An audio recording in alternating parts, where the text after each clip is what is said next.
to Immigration Solutions after break and अगली call लेते हैं हम जी। हेलो, बोलिए। हेलो, अस्सलाम वालेकुम। जी वालेकुम सलाम। अस्सलाम वालेकुम। जी वालेकुम मेरा सलाम, नाम बोलिए। रईस है। मेरे दो सवाल हैं। एक तो ये कि मैंने जनवरी 14, 2011 में सिटीजनशिप का इंटरव्यू दिया था और टेस्ट दिया था। मैंने, मेरी वाइफ ने और बेटी ने। बेटी का मेरा आ गया, शी बिकम सिटीजन, मगर अभी तक मेरी वाइफ का मेरा नहीं आया है और आप 4 साल से ज्यादा हो गए हैं, वो लेटर के लिए लेटर नहीं आया। अच्छा, ठीक है। आप कह रहे हैं कि आपने इम्तिहान दिया था और पास कर लिया था? हेलो, अच्छा, इनका सवाल ये है कि इन्होंने इमिग्रेशन सिटीजनशिप के लिए एग्ज़ाम दिया था 2011 में। अब मुझे ये क्लैरिफाई नहीं हो सका कि एग्ज़ाम इन्होंने पास किया था या नहीं किया था, क्योंकि एग्ज़ाम अगर ये पास करेंगे तो ज़ाहिर है उसके बाद ही आगे इनका प्रोसेस चलेगा। और उसके अलावा ये होता है कि अगर आप एग्ज़ाम क्लियर भी कर लेते हैं लेकिन उसके बाद कुछ आपके सिस्टम में, जो कि जिसको अगेन पहले भी हमने बात किया बैकग्राउंड चेक की, बैकग्राउंड चेक में अगर कोई उनको किसी किस्म का कोई फ्लॉ कुछ नज़र आ रहा है तो वो डिलेड प्रोसेस होता है। लेकिन फिर भी अगर 2011 में इन्होंने अपनी सिटीज़नशिप का टेस्ट दिया है और क्लियर कर लिया है तो उसके बाद इतना लंबा डिले जो है वो ठीक नहीं है। इनको इन्फो पास लेना चाहिए और जाके इमिग्रेशन ऑफिस में बात करनी चाहिए। उसके अलावा अगर ये हमारी मदद चाहते हैं तो फिर आपको स्क्रीन पे हमारा नंबर नज़र आ रहा है, ईमेल एड्रेस भी नज़र आ रहा है, प्लीज़ हमसे रुजू कीजिए और हम ज़रूर आपको इसका सोल्यूशन बताएंगे कि क्या करना चाहिए। अब नेक्स्ट कॉलर लेते हैं। हाँ जी, अस्सलाम वालेकुम। हेलो जी, हेलो जी, अस्सलाम वालेकुम, बोलिए। वालेकुम। मेरा क्वेश्चन ये था कि मैं यहाँ से पिछले 14 साल से हूँ और मेरे डेपोटेशन के ऑर्डर हो चुके हैं। मेरी वाइफ सिटीजन है, तीनों बच्चे सिटीजन हैं जी। और मैं ये पूछना चाह रहा था कि ये जो ओबामा वाला ऐलान हुआ है उसमें मेरा आ सकता है नाम? देखिए, अगर आपका हम जवाब देते हैं, अगर आपके डिपोटेशन ऑर्डर आ चुके हैं और उसके अलावा ये जो ओबामा के आए हैं, नया जो रिफॉर्म आ रहा है जो कि अभी खैर हॉल्ट में है फिल वक्त, लेकिन ये है कि प्रोविजनल वेवर्स आए हैं, बहुत सारी प्रोविजंस हैं आपके लिए। मुझे यही होगा कि आपका केस कॉम्प्लिकेटेड लग रहा है, आप प्लीज़ हमसे रुजू कीजिए, कंसल्टेशन के लिए बात कीजिए, ऑफिस आइए, या हम स्काइप पे भी बात करते हैं आपसे, फ़ोन पे भी करते हैं, तो आप हमसे डिटेल में बात करें, फिर हम डॉक्यूमेंट्स देख के आपको क्लियरली बता सकते हैं कि आपके लिए क्या सिचुएशन सूटेबल है। हाँ जी, एक और कॉलर है लाइन पे। जी बोलिए। अस्सलाम वालेकुम। हेलो हेलो हेलो, जी बोलिए। जी वालेकुम सलाम। मेरा है कि मैंने वो टेस्ट पास कर लिया है, मेरे पास उनका पेपर है कि मैंने वो टेस्ट पास कर लिया है। अच्छा, आपने पहले भी कॉल किया था। जी हाँ, बिल्कुल। नहीं, आपके लिए कहा था कि दो हफ्ते में आपका लेटर आ जाएगा, मगर 4 साल से ऊपर हो गए। नहीं, प्लीज़ आपके लिए मुझे यही मशवरा है कि प्लीज़ आप इन्फो पास लीजिए ऑनलाइन, USCIS की वेबसाइट पे जाएं। बहुत दफ़ा गया हूँ, बहुत दफ़ा ईमेल भेजा, बहुत दफ़ा इन्फो पास लेके गया, वो कहते हैं पेंडिंग में। नहीं, इतना लंबा पेंडिंग में नहीं आ सकता है। It's not a regular processing time कि आपका केस पिछले 4 साल में पेंडिंग नज़र आ रहा है। जो मुझे समझ आती है कि आपके केस में कहीं ना कहीं कोई ना कोई कॉम्प्लिकेशन है। सो प्लीज़ मेरा मशवरा आपको ये है कि आप डिटेल में बात करने के लिए हमारे ऑफिस से रुजू कीजिए, मेरे से आके मिलिए या फ़ोन पे बात करें, और डॉक्यूमेंट्स जो उनसे हैं वो रिव्यू करने होंगे हमें, वो देख के यकीनी तौर पर आपकी कोई ना कोई हम हेल्प कर सकेंगे। नेक्स्ट कॉलर हैं जी हमारे साथ, बोलिए जी। हेलो हेलो जी, बोलिए। अस्सलाम वालेकुम। वालेकुम सलाम। मैडम, मैं यहाँ पे 5 साल से। जी हेलो जी, बोलिए। और जी, मेरा प्रॉब्लम है कि मेरा इमिग्रेशन जो फर्स्ट ग्रीन कार्ड है 2 साल के लिए, वो मेरा एक्सपायर हो गया। जी। और मेरी वाइफ ने मेरा इमिग्रेशन प्रोसेस किया था, लेकिन अब वो मेरा साइन नहीं कर रही इमिग्रेशन प्रोसेस के लिए। जी। जबकि मेरे बच्चों को उन्होंने स्पॉन्सर किया, मेरे बच्चे जो हैं यहाँ पे टेक्सास में आ चुके हैं। जी।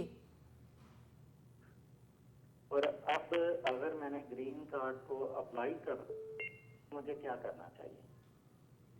अच्छा, ठीक है, बिल्कुल हम आपको जवाब देते हैं। देखिए, आपका जो मुझे समझ आ रहा है रिमूवल ऑफ कंडीशन का केस है आपका। आपकी स्पाउस ने आपको स्पॉन्सर किया और आपको अमेरिका लेके आई। उसके बाद अब आपको, क्योंकि 2 साल के लिए आपको पहले कंडीशनल ग्रीन कार्ड मिलता है, वो कंडीशनल ग्रीन कार्ड की कंडीशन आपको 2 साल से पहले रिमूव करने के लिए I-751 फॉर्म हम उसको कहते हैं, रिमूवल ऑफ कंडीशन, वो डालना होता है। जो मुझे समझ आ रही है वो उन्होंने वो साइन नहीं कर रही हैं। अगर आपकी मिसेज, आपकी स्पाउस उन डॉक्यूमेंट्स को साइन करने को तैयार नहीं है, तो आपके पास ये ऑप्शन मौजूद है कि आप वेवर के साथ वो एप्लीकेशन डाल सकते हैं। कभी भी ये मत कीजिए कि आप एप्लीकेशन ना डालें। रिमूवल ऑफ कंडीशन आपको फाइल करनी है। अगर वो साइन करती हैं बहुत अच्छी बात है। अगर आप सेल्फ पिटिशन कर रहे हैं तो काइंडली वेवर के अंडर आप उसको फाइल कीजिए।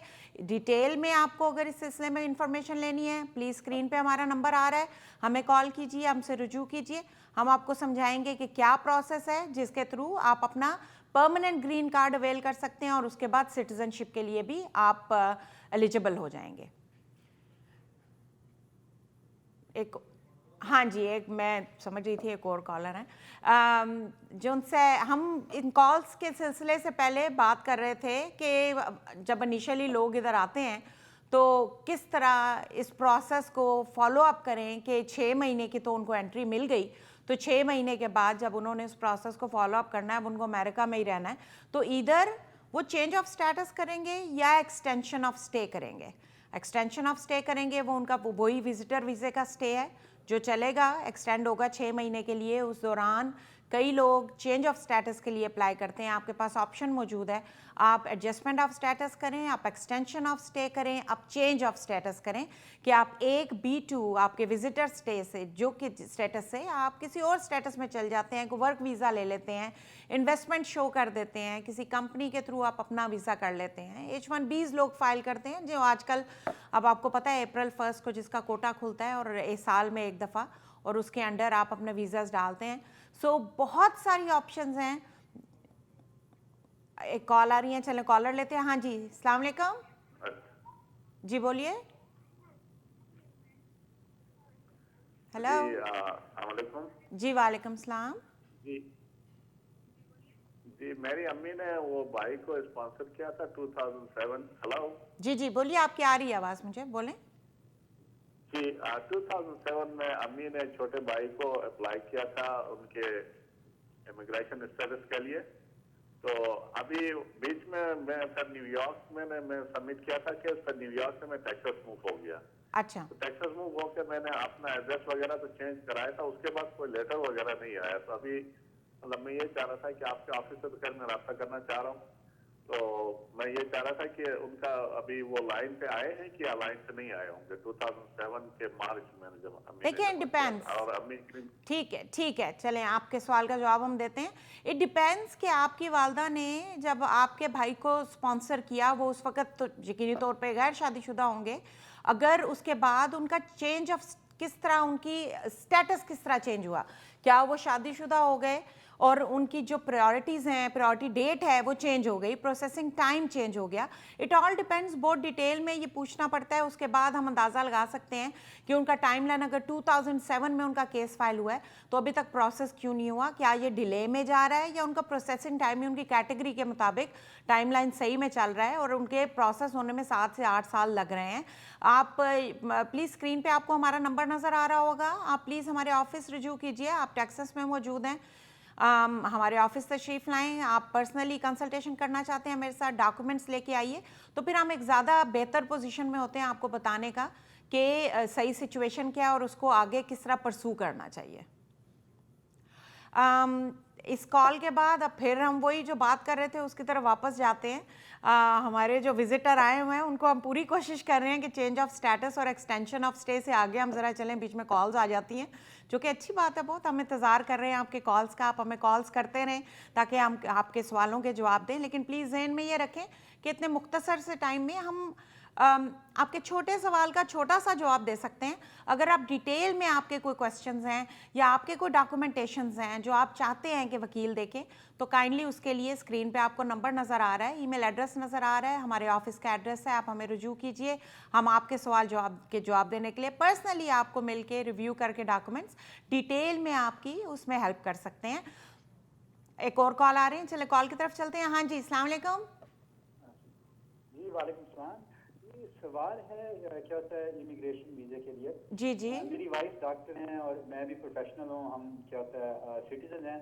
जी तो मेरी वाइफ की छोटी बहन she is about in mid 20s, जी उन्होंने USMLE दे दिया है, तो हम चाहते हैं वो यहाँ पे क्या होता है रेजिडेंसी के लिए आए। तो आपके ख्याल में उनको विजिट वीज़े के क्या चांसेस हैं इन दैट सिचुएशन? चलें आपको जवाब देते हैं। Thank you for question.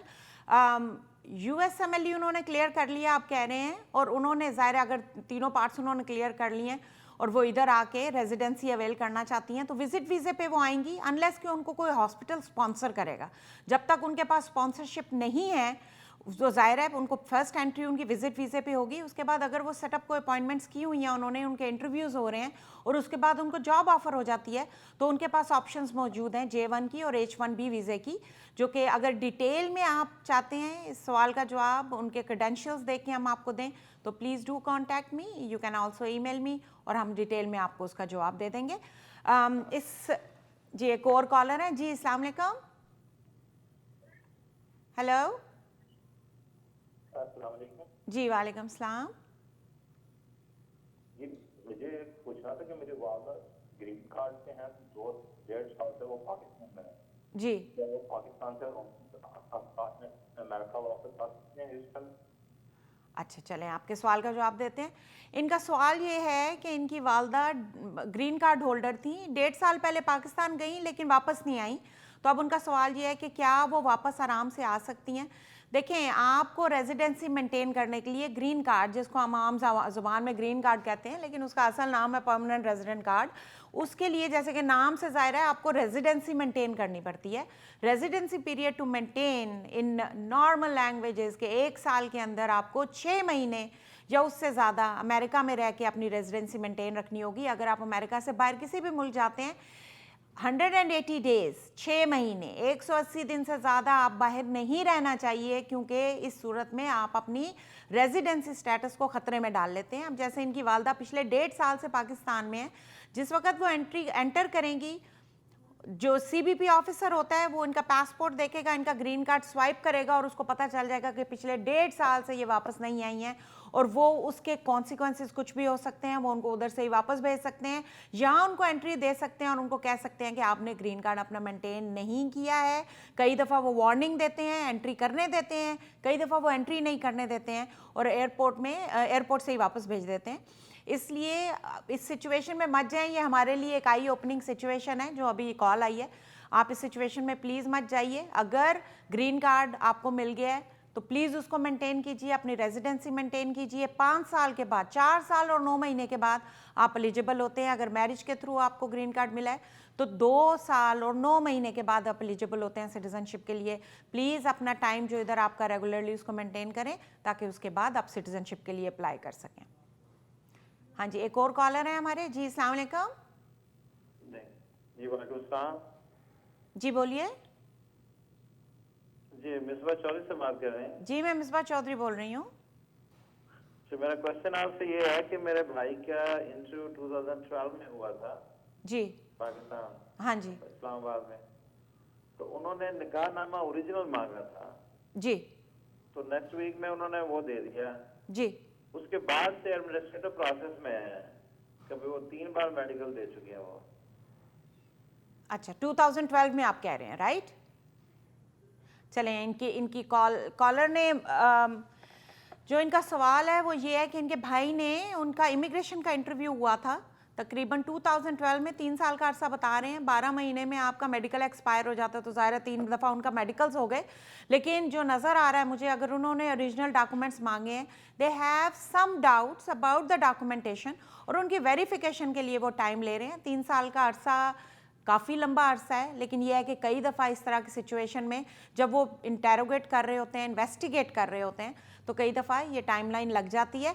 मेरा इनको मशवरा ये है कि इनको चाहिए कि ये ईमेल भेजें उधर और उनसे इंक्वायर करें कि हम अपना केस नंबर डाल के पूरी डिटेल में बेनिफिशरी का नाम, पटिशनर का नाम, केस टाइप, सारी इन्फॉर्मेशन और उनका केस नंबर डाल के आप प्लीज़ उनको ईमेल कीजिए और उनसे इंक्वायर कीजिए कि इस तरह आपने ओरिजिनल डॉक्यूमेंट सबमिट करवाए थे लेकिन उसके बाद कोई जवाब नहीं आया, ताकि कोई फॉलो अप आपको दे सकें वो।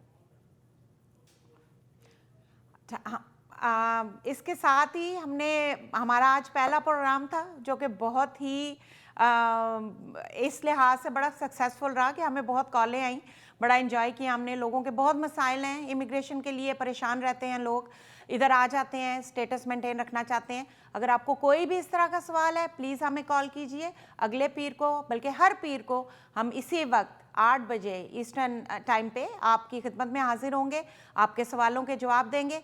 अब चलते हैं, अगले पीर को फिर आपसे मुलाकात होगी। मिसबा चौधरी को इजाज़त दीजिए इमिग्रेशन सॉल्यूशंस के साथ। अस्सलाम वालेकुम।